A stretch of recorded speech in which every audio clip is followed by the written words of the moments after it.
आज अनिल भाई आपसे इसलिए शुरू कर रहा हूं क्योंकि ये एक मुश्किल दौर है। भारत का अभी तक स्टेटस पता नहीं है कि इसको युद्ध कहना है, नहीं कहना है, युद्ध कहने पे देशद्रोह है कि युद्ध न कहने पे देशद्रोह है।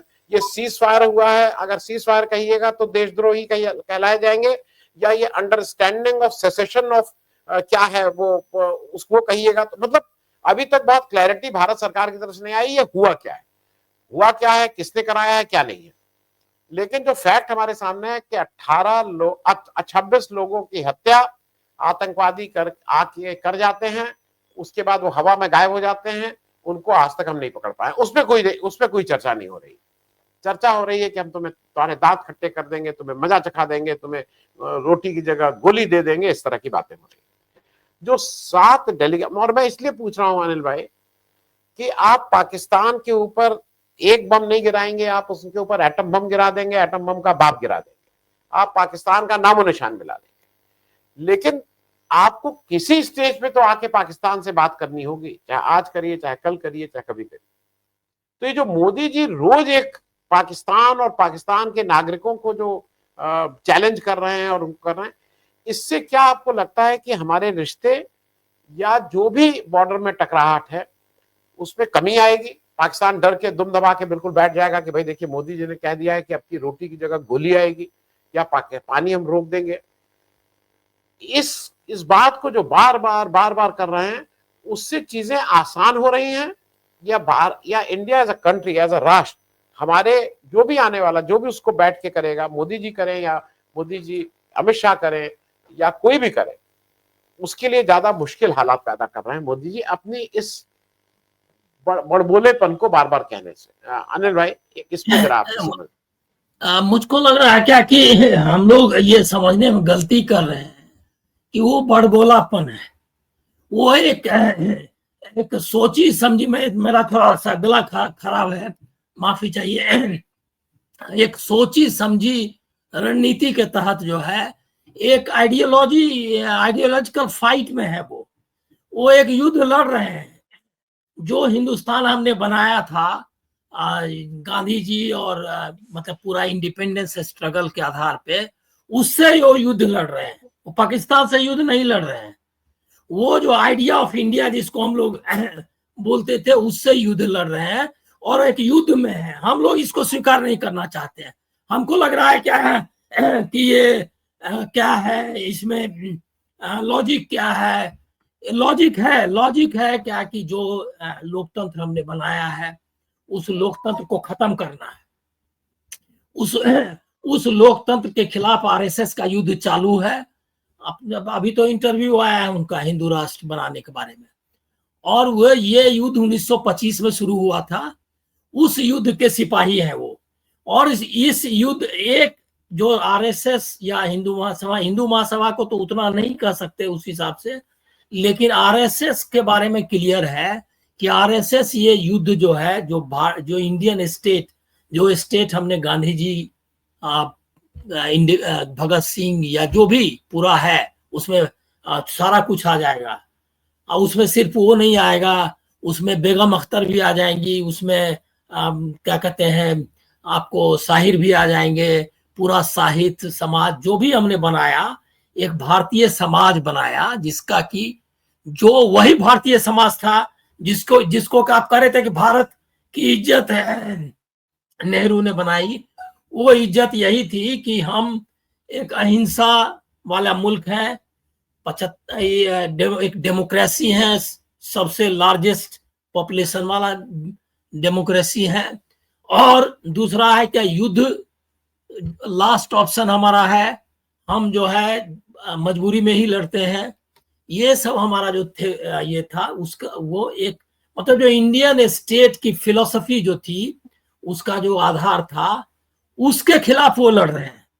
हमको लग रहा है क्या कि ये पैटर्न क्या है, बड़बोलापन नहीं है उसमें एक पैटर्न भी है, उसमें एक लॉजिक है। लॉजिक ये है, पाकिस्तान के खिलाफ क्यों है? यही बात तो चाइना के खिलाफ नहीं कहते हैं। तो अगर नेशनलिज्म का, जिसको हाइपर नेशनलिज्म आप कहें या जिंगोइज्म कहें या अंध राष्ट्रवाद कहें या हिंदू राष्ट्रवाद भी कहें, तो वो चाइना के खिलाफ कहाँ दिखाई देता है? वो अमेरिका आपकी बेइज्जती कर जाता है, वहां कहाँ दिखाई देता है? तो ये राष्ट्रीय गौरव का संघ का ये नहीं है, मतलब जो वो दिखाता है कि हम बहुत गौरव वाले हैं और हम एंशिएंट। एक लॉजिक है इसमें कि मुसलमान, पाकिस्तान और सेकुलर आइडियाज, इसके खिलाफ वो लड़ रहे हैं और वो उसके बराबर उसके हिसाब से है। मुझको तो अभी तक ये समझ में नहीं आया है कि ये जो पूरा युद्ध हुआ उसको किसने एनालाइज किया। एक राहुल गांधी के सवाल के अलावा आपके सामने कोई सवाल है क्या कि जो युद्ध हमने किया उसमें हमने क्या गंवाया, क्या पाया? उसके बाद भी आतंकी और कोई सवाल किया किसी? अभी आप पूरा चैनल्स देख लीजिए, मतलब कि आप उसको देख कर समझ सकते हैं कि उनका क्या आइडिया है। हमको तो, मैं तो गवर्नमेंट रिलीज देखने की जरूरत ही नहीं समझता। एक बार चैनल खोल लीजिए, आपको समझ में आ जाएगा कि गवर्नमेंट क्या कहना चाह रही है। तो वो जो है, मैं नहीं मानता कि कोई उनका बड़बोलापन है। वो अटैक कर रहे हैं इंडियन स्टेट पर। वो स्टेट, जो स्टेट गांधी, नेहरू, भगत सिंह या जो भी हमारा इंडिपेंडेंस स्ट्रगल है, बाबा साहब अम्बेडकर, डॉक्टर लोहिया, जेपी, सबने मिलकर जो लोकतंत्र गढ़ा था, उस लोकतंत्र के खिलाफ। अब अभी आप देख लीजिए, आपने कहा क्या कि उनको फुर्सत नहीं है पार्लियामेंट। देखिए कितना पैटर्न क्लियर है। उन्होंने एक पार्लियामेंट्री कमेटी बनाई। पार्लियामेंट्री कमेटी जो डेलीगेशंस की जो 7 कमेटियां, वो गई सब जगह। पार्लियामेंट की बैठक नहीं होगी लेकिन पार्लियामेंट्री कमेटी बनेगी। पार्लियामेंट ही जब आप को रिस्पॉन्ड नहीं कर रहे हो तो पार्लियामेंट्री कमेटी कौन? इसका मतलब गवर्नमेंट ने सांसदों और ब्यूरोक्रेट्स की कमेटी बनाई और उसको भेज दिया। उसको वो बोल रहे हैं पार्लियामेंट्री कमेटी। तो वो क्या है? पार्लियामेंट ने बनाया? किसी लोकसभा के स्पीकर से मांग करके बनाया गया या किसी दल के लोगों से लिस्ट मांगी गई? तो पहला तो है ये, आप देखिए किस तरह से सब चीज को आप खत्म कर देते हैं, इंस्टीट्यूशंस को, इंस्टीट्यूशंस का नाम लेकर के। पार्लियामेंट ये हो गया। उसके बाद आप देख लीजिए क्या सर्वदलीय बैठक नहीं हुई, लेकिन ये सर्वदलीय कमेटी है, इसीलिए कि उसमें सारे लोग दल के हैं। वो दलों की कोई सहमति नहीं है, लेकिन वो सर्वदलीय कमेटी है। तो इस तरह से आप प्रधानमंत्री एक बार भी वो आप कह रहे पार्लियामेंट्री कमेटी, किसकी बैठक की उन्होंने?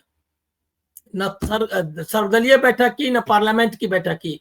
सबसे ये जो एनडीए चीफ मिनिस्टर्स की बैठक हुई या डिप्टी चीफ मिनिस्टर्स की, ये बहुत ही खतरनाक है। खतरनाक है इसलिए कि जब नेशनल यूनिटी का बाप है ऑपरेशन सिंदूर, जिसको कि भारतीय सेना ने लड़ा है, उसमें आप एनडीए और बीजेपी को कैसे सेग्रीगेट कर सकते हैं कि उसके चीफ मिनिस्टर्स होंगे? क्या वो एंटी नेशनल है? बाकी चीफ मिनिस्टर्स क्या वो क्या कहते हैं, भारत से बाहर का रह रहा है? कोई बांग्लादेश का चीफ मिनिस्टर है, लेकिन उसको उन्होंने नहीं बुलाया। वो वहां भी कहा, मतलब मोदी, बीजेपी, एनडीए। अच्छा, एनडीए उसमें भी देखिए क्या है, बीजेपी वाले लोग भी को थोड़े ही कुछ मान रहे हैं। वो बीजेपी पार्लियामेंट्री कमेटी पार्टी की अभी तक बैठक नहीं हुई है, ऑपरेशन सिंदूर में भी नहीं की उन्होंने। बीजेपी नेशनल काउंसिल की बैठक हमने नहीं सुना कि इसके लिए कुछ किया हो। न पार्टी, न पार्लियामेंट, न अपोजिशन। तो ये क्या है? ये है कि जो भी लोकतंत्र की यूनिट्स जिसको आप कहेंगे, उसको खत्म करना है, फेडरलिज्म को खत्म करना है। जब जैसे ही आपने ऑपोजिशन चीफ मिनिस्टर्स को नहीं बुलाया, इसका मतलब है कि उनको डिनाई किया आपने। और तीसरी बात देखिए क्या है कि जो इंडिया, देखिए क्या है, मैं इसके लिए कांग्रेस वगैरह को भी कोई माफी देने के लिए तैयार नहीं हूं। इंडियन स्टेट को डिफाइन करने का वक्त आ गया है क्या है, और उनको ये हिंदुत्व, मतलब हिंदू राष्ट्रवाद के क्या कहते हैं भय से, मतलब इन फर्जी राष्ट्रवादियों के भय से, उनको इसको डिफाइन करने में उनको बोलना चाहिए कि पाकिस्तान से हम के पाकिस्तान के एकदम क्लियर कट टर्म्स में यहाँ के जो नॉन बीजेपी फॉर्मेशंस हैं उनको बोलना चाहिए कि पाकिस्तान के नागरिकों से हमारा कोई विरोध नहीं है।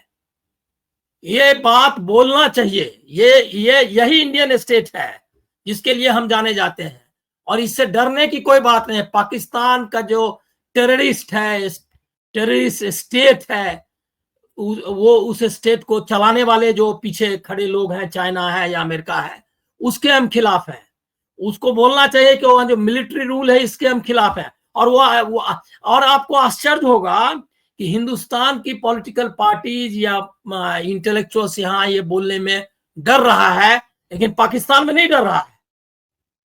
पाकिस्तान के जो क्या कहते हैं ये है मतलब सेकुलर लिबरल लोग हैं, उनके मैं अभी हाल में वीडियोस देखे, वो लोग बोल रहे हैं कि हमको हिंदुस्तान के से झगड़ा नहीं करना है और हमारे क्या मसाइल हैं वगैरह जो भी है, और वो शांति की अपील कर रहा है और डंके के चोट पर मिलिट्री के खिलाफ वहां बोल रहा है। लेकिन हमको हिम्मत नहीं हो रही है कि हम जो है ये बोले कि पाकिस्तान के नागरिकों से हमारा कोई झगड़ा नहीं है, वहां के मिलिट्री रूल्ड स्टेट से झगड़ा है, और वहां के कल्चर से, वहां के क्या कहते हैं, वहां के धर्म से भी, वो जो धार्मिक कठमुल्ले हैं उनके हम विरोध में है। ये हम बोलने के लिए तैयार नहीं है, तो हम तो खुद ही पीछे हट गए हैं। तो ये क्या फाइट करेंगे बीजेपी से और आरएसएस से? ये कोई जरूरत नहीं थी। ये इसमें सिर्फ राहुल गांधी को मैंने देखा कुछ ने पूछा, और ये क्या सवाल है भाई? नेहरू जी को 62 के आप क्या कहते हैं पार्लियामेंट्री डिबेट्स देख लीजिए। नेहरू जी को नहीं, सेना को भी पूछा, थापर को बीच में रिजाइन करना पड़ा, आपको याद होगा। ये क्या कहते हैं वॉर के बीच में पार्लियामेंट की बैठक के समय में वो जो हमारे जो क्या कहते हैं आर्मी चीफ थे उनको रिजाइन करना पड़ा, और उन्होंने, नेहरू ने इसको घोषणा की, मतलब उसने ऑफर किया, undoubtedly he was not told to resign, वो रिजाइन किया तो उनको एक्सेप्ट किया इन्होंने। हाँ अनिल भाई, नहीं मैं एक करेक्शन कर दूं, ऐसा था कि जब 1962 का हुआ तो उस सेशन को प्रीपोन करने के लिए अटल बिहारी वाजपेयी के नेतृत्व में 3 लोग गए थे, और नेहरू जी से कहा कि इसको साहब आप जो विंटर सेशन है इसको आप पहले कर दिए क्योंकि लड़ाई छिड़ गई है, हम सब लोगों को इस पे बात करनी चाहिए। नेहरू ने कहा बिल्कुल ये होना चाहिए, और सब रिकॉर्डेड डॉक्यूमेंट्स है, मैं अपने मन का नहीं कह रहा हूँ, नेहरू जी ने आके कल रात में मेरे कान में कह दिया था। और जब नेहरू को फिर ये ऑफर इन लोगों ने किया कि इसको हम लोग इन कैमरा रखेंगे, इसके पब्लिक डिबेट को बाहर नहीं जाए, उन्होंने कहा नहीं, देश को पता होना चाहिए, देश को पता होना चाहिए हमारा क्या है। और जो आप बात कर रहे हैं, ये रिजाइन ऑफर नहीं किया, हिंदुस्तान के रक्षा मंत्री वीके मेनन साहब से रेजिग्नेशन लिया गया। हाँ। और जनरल थापर, करण थापर के पिताजी उस समय जनरल साहब थे, और जनरल थापर को जिस दिन वॉर खत्म हुई, टेक्निकली ये माना जाता है कि वॉर के बीच में नहीं, वॉर खत्म होने के बाद the only general who has to resign, Hindustan की आजादी के बाद का अकेला जनरल जिसको अपने टर्म खत्म होने से पहले रिजाइन करना पड़ा, जनरल थापर को, जनरल प्राण थापर, हाँ, उनको रिजाइन कराया गया। तो ये मैं सिर्फ दर्शकों को इसलिए बता दूं कि उनको जो फैक्ट है वो पता लग जाए। थोड़ा संक्षेप में अनिल भाई कंक्लूड करिए तो मैं दूसरे को ले लूं। अब हाँ, मतलब जस्ट रिजाइन, लेकिन वो जो है उनका रेजिग्नेशन जो है मेरे ख्याल में वो वीके मेनन को रिजाइन करवा दिया था, वीके मेनन को रिजाइन करवा दिया, वीके मेनन को रिजाइन करके और उनको अलग ये डिफेंस प्रोडक्शन में भेज दिया गया था। तो ये जो है रिजाइन कैबिनेट से बाहर कर दिए गए थे। नेहरू जी ने डिफेंस रक्षा मंत्री हुए थे जिस दिन वॉर 19 तारीख को खत्म हुई, 20 तारीख को वाईबी चवन को बना के, हाँ, मतलब नहीं मैं इस पे मेरी रिसर्च है तो इसलिए मैं इस पे बिल्कुल, हाँ, मतलब अब आप बताइए कि एक वॉर के जनरल को रिजाइन करना पड़ा, डिफेंस मिनिस्टर को जाना पड़ा, टेरर अटैक हुआ बॉम्बे में तो शिवराज पाटिल क्या कहते हैं होम मिनिस्टर थे, उन्होंने रिजाइन किया विद इन ए वीक, और चीफ मिनिस्टर थे विलासराव देशमुख, उनको रिजाइन करना पड़ा, और डिप्टी चीफ मिनिस्टर थे और होम मिनिस्टर थे आर पाटिल, वो पहले ही रिजाइन करने का ऑफर कर चुके थे। तो अब ये आप बताएं कि ये जो है ये सब पूछने का हक नहीं है, सिर्फ इसलिए कि ये जो चिंदी चैनल्स हैं वो आपको बताएं कि अरे कांग्रेस ने ऐसा सवाल कर दिया, जो कि अनपढ़ और गंवार है बेसिकली, वो जो है वो उनके दबाव में आकर के आप जो है ये सब सवाल, सारे सवाल होने चाहिए कि क्या कहते हैं, कौन कितना हमने मारा, क्या किया, और इसके साथ साथ ये भी होना चाहिए कि क्या उससे हमारा टेरर जो क्रॉस बॉर्डर टेररिज्म है वो क्या खत्म हो जाने वाला है, और क्या ये यही तरीका जो है हमको विश्व में, और दूसरा है कि जियो हम ये भी असेसमेंट, एक लास्ट, हाँ ये भी असेसमेंट होना चाहिए कि जियो पॉलिटिकल सिचुएशन ये में हमारे साथ कौन देश डायरेक्ट सीधे सीधे खड़ा रहा, किसने क्या कम्युनिकेट किया ड्यूरिंग द ये क्या कहते हैं बैटल, और हमने उसको कैसे रिस्पॉन्ड किया, सारा कुछ आना चाहिए सामने, लेकिन आप नहीं कर रहे। तो मेरा सिर्फ इतना ही था, लास्ट पॉइंट कहूंगा कि ये जो है कोई बड़बोलापन नहीं है, ये एक सोची समझी पॉलिटिकल स्ट्रेटजी है, और इसको फाइट आपको पॉलिटिकली करना होगा।